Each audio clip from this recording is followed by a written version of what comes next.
Alam nyo guys, for a person who really wants to follow God, still it's very hard to keep up with it every day.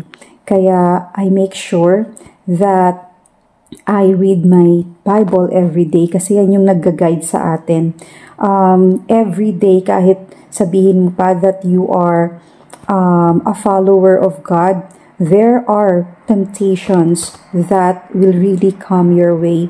And dun lang ako naglilin sa scripture. Kasi once na hindi ka na attach sa scripture, you will feel na lumalayo ka kay God slowly.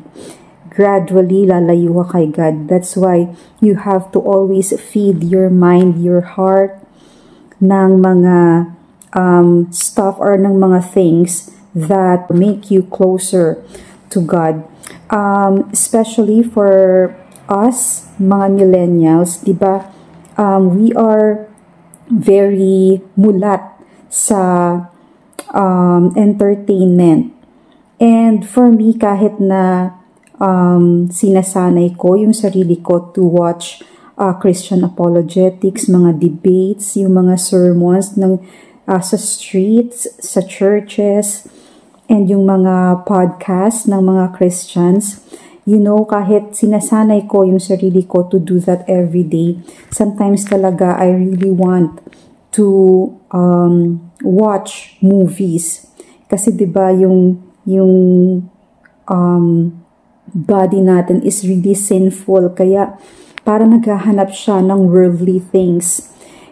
And I don't really want that. So what I do is I choose the movies or the clips that I watch. So isa ito sa marirecommend ko sa inyo.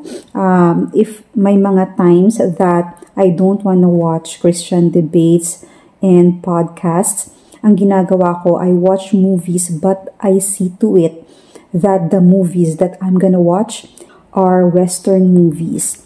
So, bakit ko nire-recommend itong mga Western movies na to? Ano ba itong mga Western movies na to? So, when you say Western movies, ito yung mga cowboy movies na yung setting niya is country. So, country movies na may mga cowboys. Alam nyo, yung mga movies na ganyan, there are moral values. May mga Christian values talaga that they display in those movies. So, sa mga movies na yan, there are sufferings, there are lessons that they have to learn.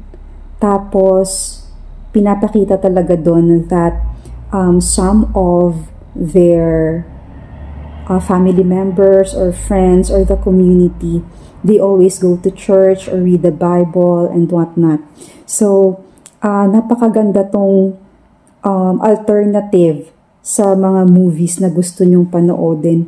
And hindi siya nagdi-display ng mga nudity and other worldly things. Maganda talagang panoodin tong mga Western movies na to. So, if you want to like filter the things that will enter your ears, your eyes, pero gusto mo pa din manood ng mga movies, go with Western movies.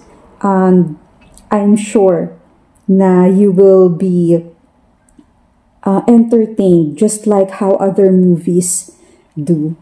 Try nyo and for sure, just like me, mahuhook din kayo. And hindi lang kayo ma-entertain, but you will get lessons dito sa mga movies na to. So yun, thank you po for watching. God bless you. God bless us po.